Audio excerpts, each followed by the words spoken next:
Hey YouTube, Martin Webb, 3 Eagle Randomosity.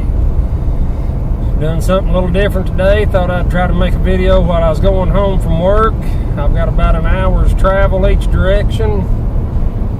Really not a lot to do except for watch the idiots on the road that can't drive anymore. Well, what do we want to talk about today? Don't want to talk about politics or religion, because them's two of the biggest fighting words they are anymore. So let's talk about prepping, which may wind up being similar to politicians. If you're not prepping for the upcoming election, 'cause I'll be honest with you, whoever wins, I don't know what kind of shape we're going to be in. It don't really matter. A politician is a thief, a crook, and a liar. I've never seen an honest one yet. All the other foreign countries, they're warning their people to stock up anywhere from 3 to 10 days on food and water. I know a lady, she's dual citizenship with Canada and America. The Canadian consulate contacted her a couple of months ago, told her she needed to be stocked up with a minimum of 3 days food and water. As I understand it, the Germans are telling their people to have a minimum of 10 days food and water. What's our government been telling us? Not a word. That ought to tell you something about the politicians we've got in there now.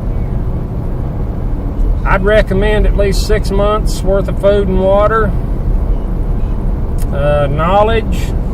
Knowledge is out there.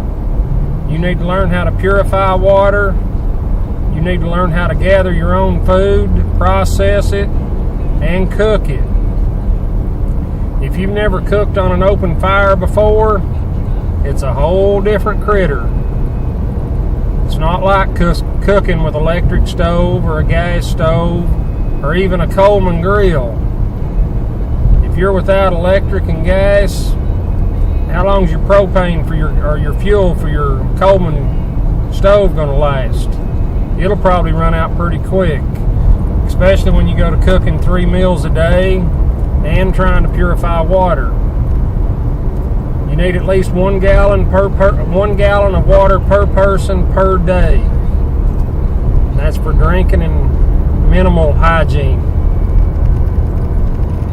So get on the internet, go to the library, get some books, read up on how to purify water, look at some recipe books for cooking over an open fire.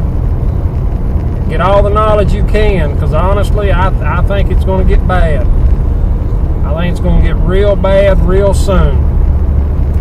So get the knowledge you can while you can. Learn it. Don't just read it or listen to it on YouTube. Get out in the yard and practice it. I'm telling you folks, it ain't looking good for us. I'll let that be my rant for the day. Remember, life is made of choices, and the choices you make determine the life you live. Until next time, stay safe.